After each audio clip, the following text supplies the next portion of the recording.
नमस्कार दोस्तों, इस वीडियो में हम सीखेंगे कि कंपाउंड इंटरेस्ट के फॉर्मूले को कैसे यूज़ करना है।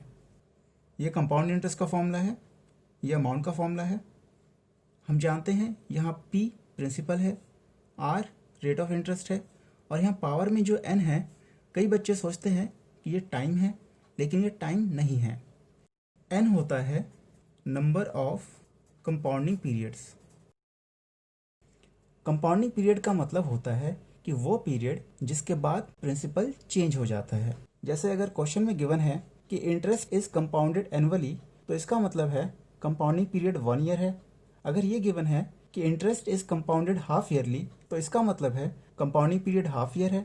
अगर क्वेश्चन में ये गिवन है कि इंटरेस्ट इज कंपाउंडेड क्वार्टरली, तो इसका मतलब है कंपाउंडिंग पीरियड 1/4 ईयर है। नंबर ऑफ कंपाउंडिंग पीरियड्स का मतलब है कि जो भी टोटल टाइम गिवन है उसमें एग्जैक्टली कितने कंपाउंडिंग पीरियड्स हैं। तो नंबर ऑफ कंपाउंडिंग पीरियड्स का फॉर्मूला होता है total time upon 1 compounding period. एक एग्जांपल से इसको समझते हैं। मान लेते हैं टोटल टाइम 1.5 ईयर गिवन है और कंपाउंडिंग पीरियड हाफ ईयर है। तो यहाँ n की वैल्यू हो जाएगी total time upon compounding period,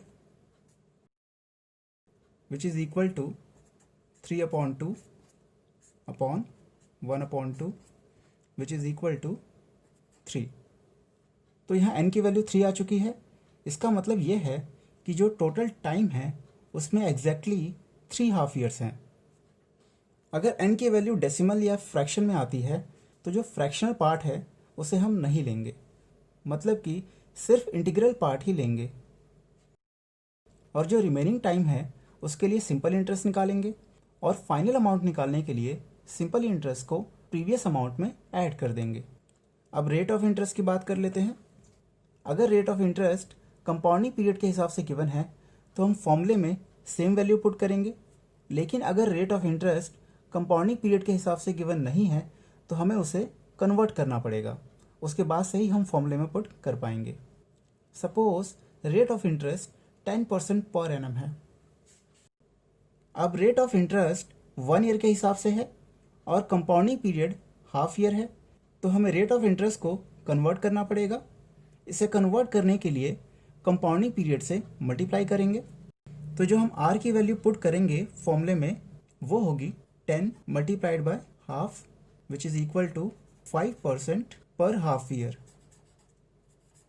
यहाँ हमने आर को सिर्फ कन्वर्ट किया है, चेंज नहीं किया है। मतलब 10% पर एनम और 5% पर हाफ ईयर दोनों का मतलब सेम है। तो फॉर्मूले में जो हम आर की वैल्यू पुट करेंगे वो होगी 5। तो दोस्तों, इस वीडियो में बस इतना ही। अगर आपको अभी भी कोई डाउट है तो यहाँ आई बटन पर क्लिक कर सकते हैं। मुझे पूरी उम्मीद है कि आपके सारे डाउट्स क्लियर हो जाएंगे। अगर आपको ये वीडियो अच्छा लगा हो तो इसे लाइक करें, चैनल को सब्सक्राइब करके बेल आइकन प्रेस करें और इसे अपने दोस्तों के साथ ज़रूर शेयर करें ताकि उन्हें भी इस वीडियो का फ़ायदा मिल सके। Thank you.